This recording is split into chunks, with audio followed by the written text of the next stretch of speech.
Hold up, hold up, hold up. It's that boy G-Plans. Don't give a damn. He cooler than a fan. Walking real tall, some say he's a man. I was supposed to go link up with Boss. Man, Boss, that's my dude. Yeah. That's my dude. He good people though, bro. He good people. Hell yeah, you good people too, but we out here, Baton Rouge, Louisiana. Yeah. One of the best to do it. I ain't gonna say to ever do it. The best to do it. Out here in Louisiana. Yeah. The whole state, man. What's going on? Be real. Man, what's going on? Man, I want you to tell the people where you from. A little bit about yourself, your upbringing, stuff like that. Well, you already know this your boy Be Real, aka DJ Be Real. I'm originally from Baton Rouge, Louisiana, right here in the booth. Yeah. You know what I'm saying? And you know, I just been born and raised here. You know, I stayed in Arlington, Texas for about like a few years too. I stayed out there. Town? Yeah, I stayed out there for a few years. I stayed in between Dallas and Fort Worth. I also stayed a few months in Fort Worth too. But being out there or whatever, I had kind of got into some trouble or whatever. You know what I'm saying? And had to move back out here. But I came back when I left from Arlington and came back home. I moved back out, so I stayed in Natchitoches, Louisiana too. And I'm gonna tell you something. I'm from Natchitoches, Louisiana. Okay. I'm from that town. I was just about to ask you that. I found it out last night. Oh, okay. Now somebody was telling me, you did Power Up, Jeffery, Lynn, and Lil Boosie. That's my dog. Let me tell you, that's a Natchitoches anthem. Yeah. Like that song was almost 10 years old, probably older than that. Say, bro. They play that song till this day. Oh man. And they go dumb. And say, bro, you know what's so crazy? Now, by you saying that, this a little up that happened with that. You know what I'm saying? During the time, you know, I used to be around Trill Entertainment before I signed. I signed in 08, but I wasn't signed officially with Trill Entertainment. I was just used to be around, but we used to they used to set the studios up in a Motel 6, right off Seagan in Baton Rouge. So we used to be in there.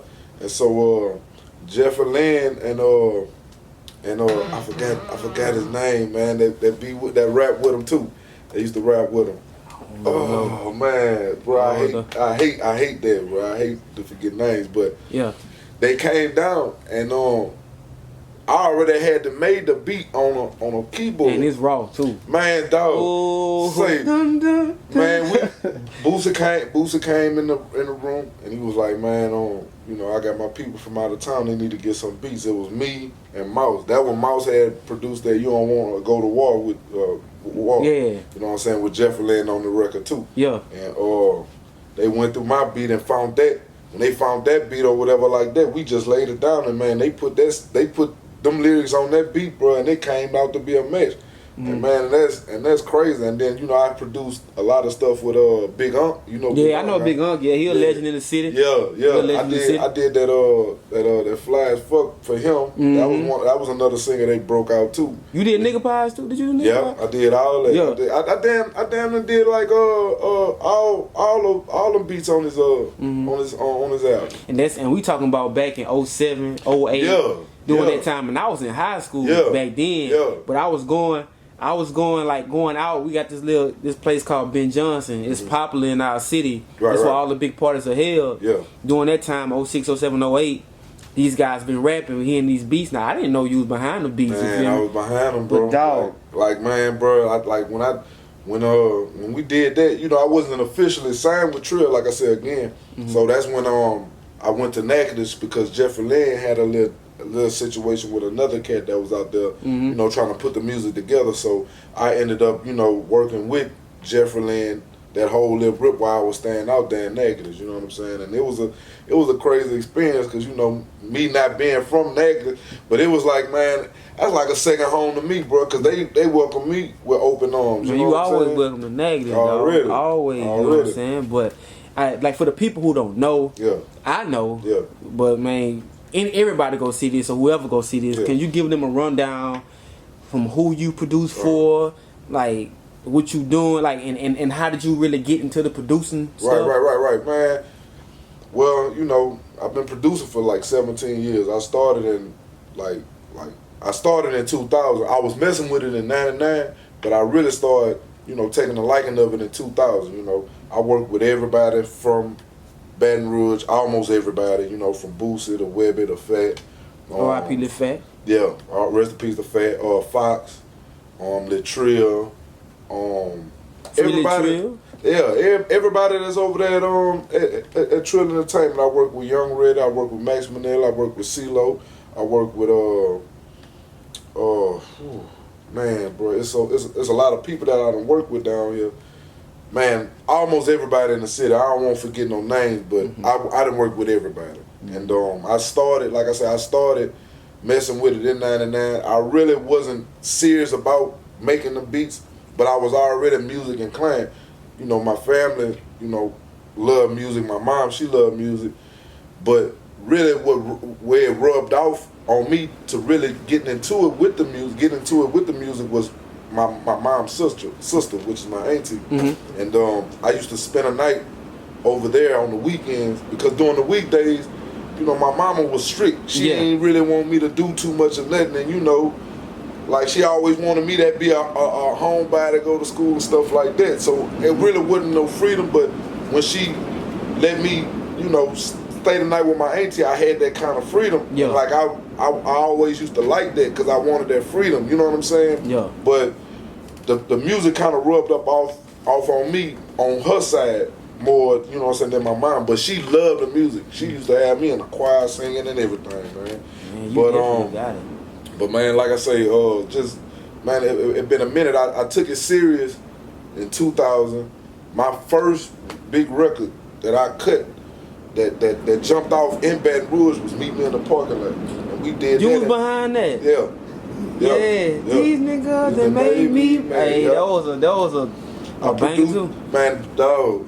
Man, that was one of them records right there that was, man, like any club that you went to, like, once they play that, everybody going crazy.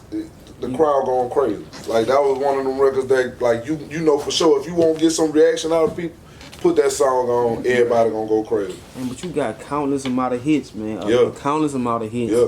I was they got this one cat, this little young cat I see you with, G Money. Yeah. I like his style. I like what he doing. Yeah. And it was interesting. He said, "You can't come through Louisiana if you don't mess with Be Real." Man, bottom line, self-explanatory, bro. I didn't work, man. I've been, and then you know, I'm gonna put this out too. Like it's a lot of records that people don't know I had my hands on before it really, you know, hit like how it hit.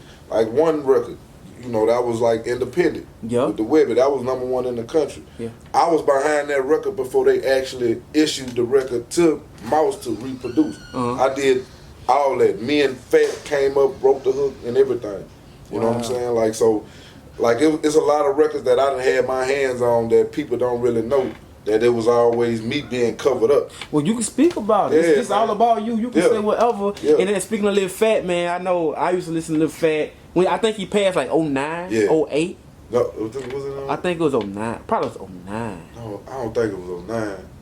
It wasn't 09. Well, I don't. It had to been like. Don't let me lie, but it wasn't in 09. It wasn't in 09. Because I remember that time. Well, I was on Phat Heavy during that time. Yeah. And then not knowing who the guy behind all these beats. Yeah. And you did That's My Baby too? Yeah. And that was like one of my favorite songs from that dude during that time. Man, me and Phat was like this, man. We used to come up with a lot of stuff, bro. Before he moved to Atlanta, you know, I used to have my own little studio out here too, located in the area. But he used to come and we used to just, he'll just say some stuff, I hear what he'll say, and then I'll run with it and make a track behind it, and, you know, we'll put it together. And it always came out like that. It just came out like magic, you know what I'm saying? I want to say this too, like, who you feel like you had the best chemistry with when you produce for all these artists, whoever these names are, throughout all these artists, who you feel like, man, we just when we in the studio together, we just one, like we just vibe. We know each other. We know how each other operate. Right. Like who was the? My partner, bro. I can say my partner, Infrared, that he was on the record with me, man, in the parking lot. Man, he's so talented, bro. Like anything, he really. Like, he can just be playing around and just be coming up with all kind of crazy stuff. Like, he actually came up with the Meet Me in the Parking Lot record. Like he came up with the whole little hook, everything. He the first person rapping on that record. And like how the way his vibe is, bro, it's just like, you know, like that I can remember, like his vibe be all the way good. Like I like we'll get in the studio and just, you know, come up with stuff. You know what I'm saying? But I can vibe with anybody though. It ain't just him. It's anybody that's willing to let me put my input in just as well as I listen to their input. You know, I can vibe with you. So I work with anybody that I can vibe with it. But one particular person that I really enjoyed myself vibing with was Infrared. You know what I'm saying? This too, I tell everybody this. I've been in Baton Rouge a lot lately, getting footage of all this upcoming talent in this area. It's just something special about this area. Right. The music is timeless. Yeah. Records are resurfacing 2-3 years old, going viral. Songs that's made a long time ago. You been being behind some of them, but overall, like, what are your thoughts on the music scene in the city? Man, the music scene out here, bro, they got their eyes on us. You know what I'm saying? Like, we got a sound, bro, that's been duplicated by other producers outside of Louisiana, period. Like, they got their eyes on us, man. Like, we one of the ones that's really been slept on with the sound, the culture, and everything that we bring to the table. So it's like, you know, the music scene out here is really popular. Like, you know, but at the same time, we need unity too, because there's a lot of young cats out here that's doing crazy stuff to try to get on, and also just you know, beefing with other artists when it ain't even about that, man. It's about making good music.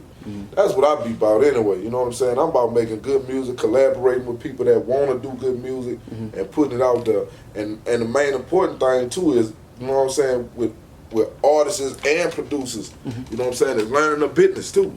Because you can make music, you can make good music. You can make the best music in the world, but if you ain't got the business straight, it's like, what you doing it for? You know what I'm saying? Because I remember at one point in time, I used to just do it just to have fun. And I used to produce just because of what I wanted to hear. You know what I'm saying? I wasn't thinking, now that I got older, I always think about other people that I'm doing it for. It ain't about me no more. It's about how other people be feeling. You know what I'm saying?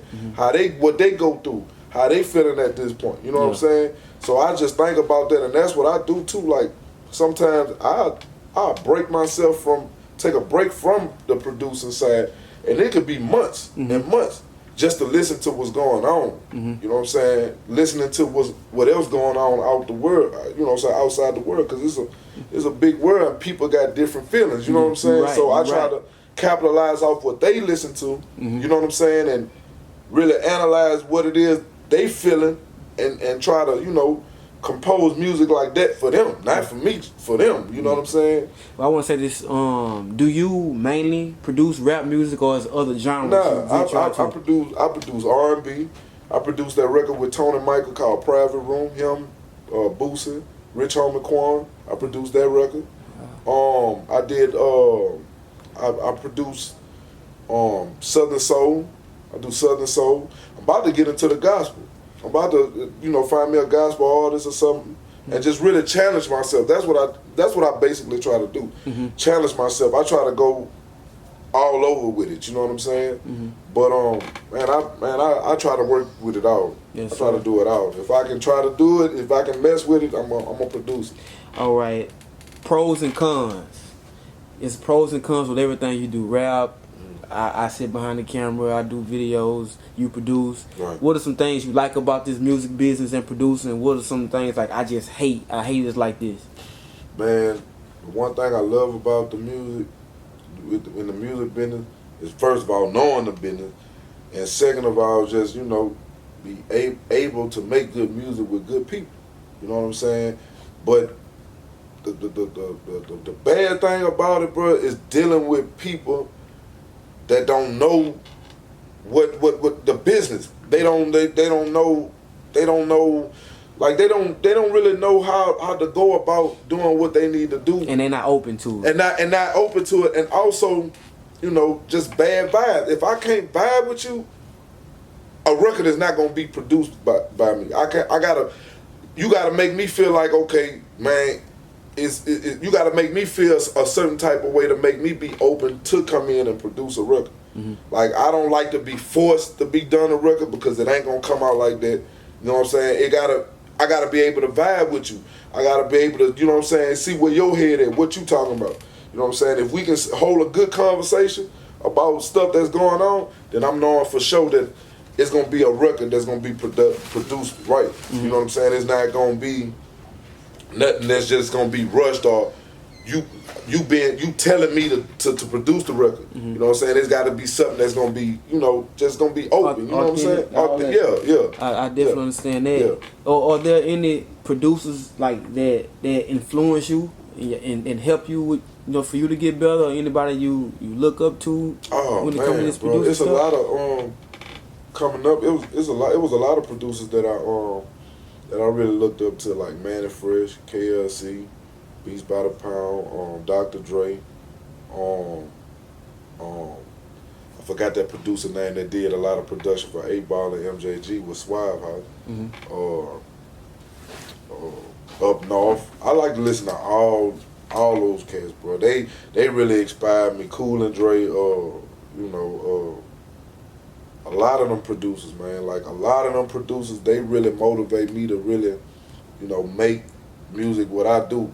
Like, I go in and just listen to their old music, and I'll really just analyze it and then get